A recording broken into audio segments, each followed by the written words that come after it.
Assalamualaikum warahmatullahi wabarakatuh. Jumpa lagi bersama channel kesayangan Anda, Yantos RW Backpacker Channel, YouTuber milenial.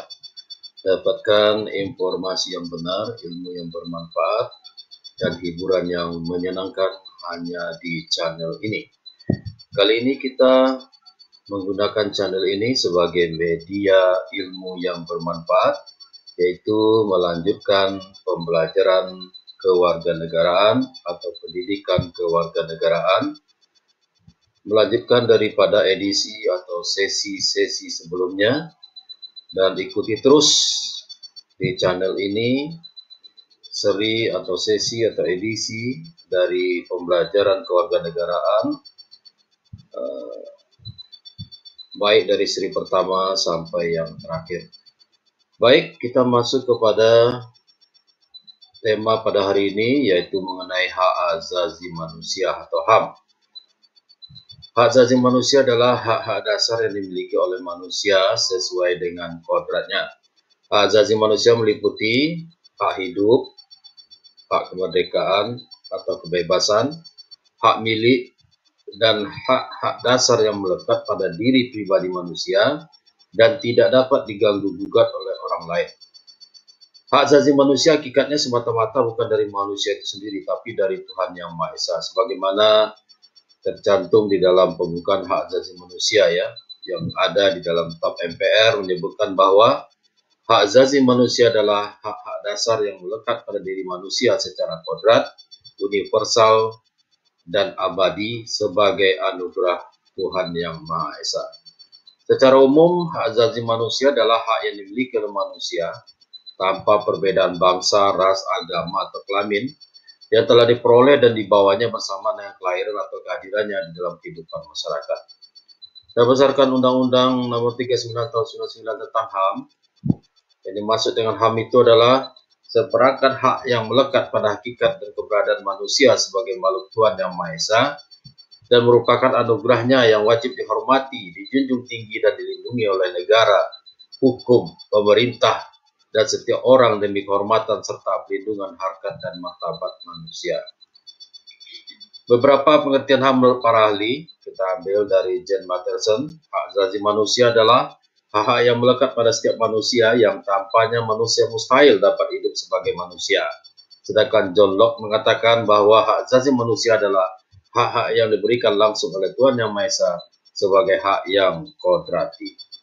Berdasarkan pengertian di atas, diperoleh suatu kesimpulan bahwa HAM merupakan hak yang melekat pada diri manusia yang bersifat kodrati dan fundamental sebagai suatu anugerah Tuhan Yang Maha Esa yang harus dihormati, dijaga, dan dilindungi oleh setiap individu, masyarakat, atau negara. Berdasarkan beberapa rumusan HAM di atas, dapat ditarik kesimpulan tentang beberapa ciri-ciri pokok hakikat daripada hak asasi manusia, yaitu HAM tidak perlu diberikan, dibeli, atau diwarisi. HAM adalah bagian dari manusia secara otomatis. Yang kedua, HAM berlaku untuk semua orang tanpa memandang jenis kelamin, ras, agama, etnis, pandangan politik, atau asal-usul sosial dan bangsa. Ketiga, HAM tidak bisa dilanggar. Tidak seorang pun mempunyai hak untuk membatasi atau melanggar hak orang lain. Hakikat penghormatan terhadap asasi manusia. Menjaga keselamatan eksistensi manusia secara utuh melalui aksi keseimbangan antara hak dan kewajiban, dan antara kepentingan perorangan dan kepentingan umum. Upaya menghormati, melindungi, dan menjunjung tinggi hak asasi manusia menjadi kewajiban dan tanggung jawab bersama antara individu, pemerintah, aparatur pemerintahan baik sipil maupun militer, bahkan negara. Dalam memenuhi dan menuntut hak tidak terlepas dari pemenuhan kewajiban dan harus dilaksanakan. Begitu juga dalam memenuhi kepentingan perseorangan. Tidak boleh merusak kepentingan orang banyak atau kepentingan umum. Pemenuhan perlindungan dan penghormatan terhadap HAM, hak asasi manusia, harus diikuti dengan pemenuhan terhadap KAM, kewajiban asasi manusia, dan TAM, tanggung jawab asasi manusia. Sekali lagi disampaikan, pemenuhan perlindungan dan penghormatan terhadap HAM, hak asasi manusia, harus diikuti dengan pemenuhan terhadap KAM, kewajiban asasi manusia, dan TAM, tanggung jawab asasi manusia. Nah, keterpaduan HAM Jadi pemenuhan perlindungan dan penghormatan terhadap hak asasi manusia harus selalu diikuti dengan pemenuhan terhadap kewajiban asasi manusia dan tanggung jawab asasi manusia. Keterpaduan HAM, KAM, dan TAM ini yang berlangsung secara sinergis dan seimbang yang melekat pada setiap individu, baik dalam tatanan kehidupan pribadi, kemasyarakatan, kebangsaan, kenegaraan, dan pergaulan global, tidak berjalan seimbang, dapat dipastikan akan menimbulkan kekacauan, anarkisme, dan kesewenang-wenangan dalam tata kehidupan umat manusia. Nah, pemikiran HAM ini, lahirnya pemikiran HAM, itu ada beberapa tahapan. Yang pertama yang kita kenal dengan makna Carta di Eropa, di mana kekuasaan raja dibatasi oleh hukum dan dapat diminta pertanggungjawaban di depan hukum.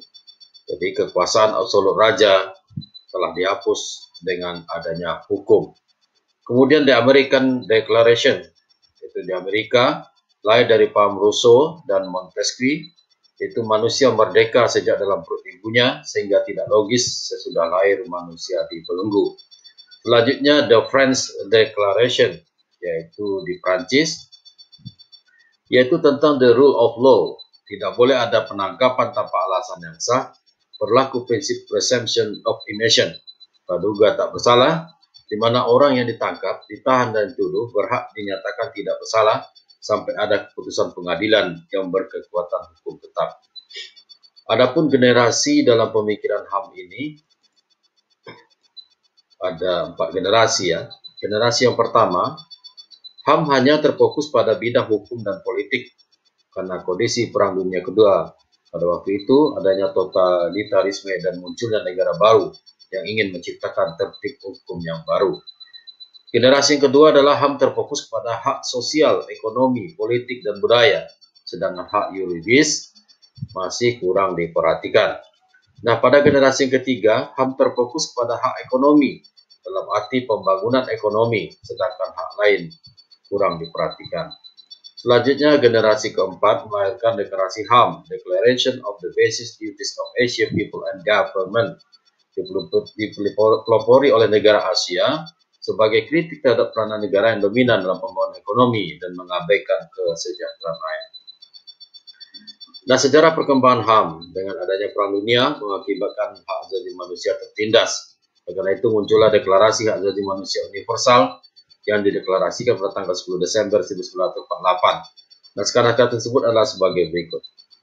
Yang pertama, makna Carta Piagam Agung 1215, yaitu suatu dokumen yang mencatat beberapa hak yang diberikan oleh Raja John dari Inggris kepada beberapa bangsawan bawahannya atas tuntutan mereka. Naskah ini yang sekaligus membatasi kekuasaan Raja John. Selanjutnya adalah Bill of Rights, Undang-Undang 1689, yaitu satu undang-undang yang diterima oleh Parlemen Inggris yang sudah berhasil dalam tahun sebelumnya, mengadakan perlawanan terhadap Raja James II dalam suatu revolusi tidak berdarah yang dikenal dengan istilah The Glorious Revolution of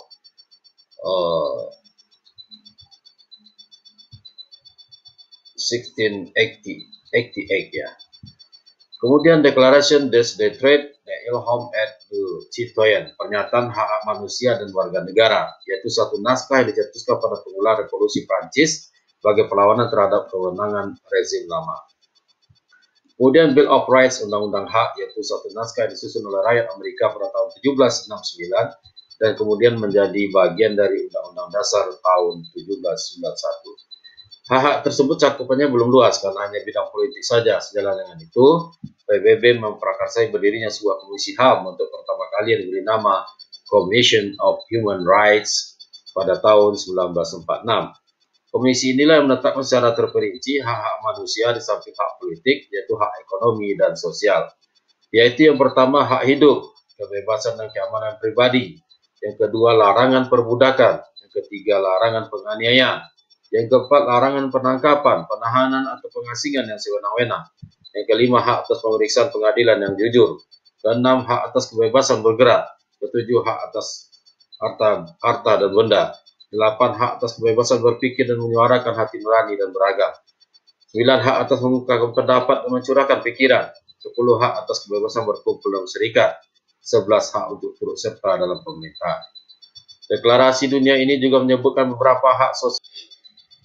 Deklarasi dunia ini juga menyebutkan beberapa hak sosial dan ekonomi yang penting, yaitu pertama hak atas pekerjaan, yang kedua hak atas taraf hidup yang layak, termasuk makanan, pakaian, perumahan, dan kesehatan.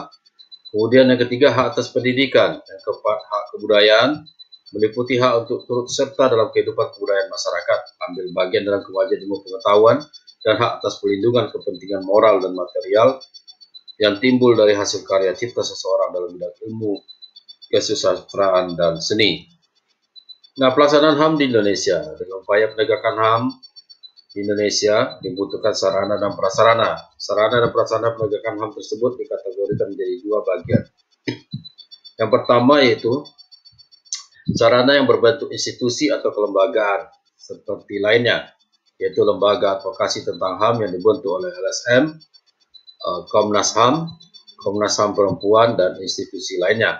Kedua, sarana yang dibentuk peraturan atau undang-undang, seperti adanya beberapa pasal dalam Konstitusi Undang-Undang 45 yang memuat tentang HAM, adanya undang-undang, keputusan presiden, ya, dan instruksi presiden.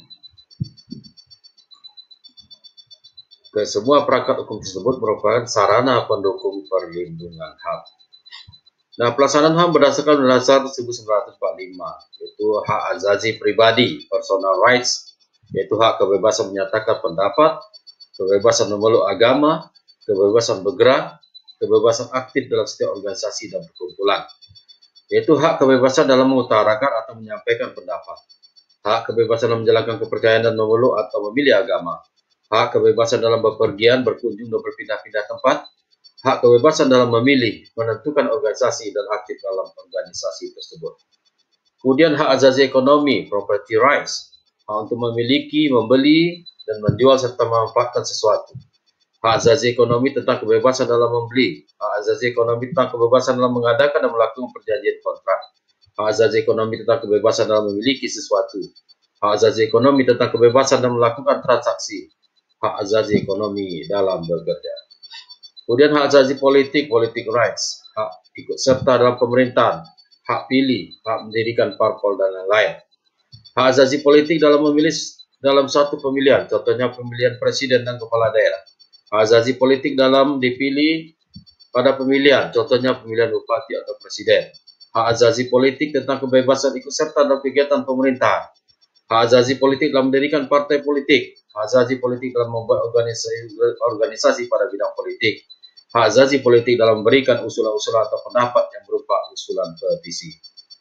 Selanjutnya, hak azazi hukum, right of legal equality, hak mendapatkan perlakuan yang sama dalam hukum dan pemerintahan, yaitu hak dalam mendapatkan layanan dan perlindungan hukum, hak yang sama dalam proses hukum, hak untuk mendapatkan dan memiliki pembelaan hukum pada peradilan, hak dalam perlakuan yang adil atau sama dalam hukum. Kemudian hak azazi sosial dan budaya, social and cultural rights, hak memilih pendidikan, hak mengembangkan kebudayaan, dan lain-lain, yaitu hak dalam mendapatkan pendidikan yang layak, hak untuk mendapatkan pelajaran, hak untuk memilih menentukan pendidikan, hak untuk mengembangkan bakat dan minat, hak untuk mengembangkan hobi, hak untuk berkreasi. Selanjutnya hak azazi peradilan, procedural rights, yaitu hak mendapatkan perlakuan tata cara peradilan dan perlindungan hukum, hak mendapatkan perlakuan yang adil dalam hukum, hak mendapatkan pembelaan dalam hukum, hak untuk mendapatkan hal yang sama dalam berlangsungnya proses hukum, baik penyelidikan, penggeledahan, penangkapan, maupun penahanan. Baik, demikianlah ya tentang HAM. Mudah-mudahan dapat dipahami, disimak ya dengan sungguh-sungguh. Mudah-mudahan apa yang disampaikan ini bermanfaat. Sekali lagi, silakan dukung channel ini dengan mensubscribe-nya dan men-share ilmu yang bermanfaat ini. Mudah-mudahan ini adalah bagian dari edukasi masyarakat dalam pembelajaran kewarganegaraan. Baik, sampai jumpa di sesi berikutnya. Assalamualaikum warahmatullahi wabarakatuh.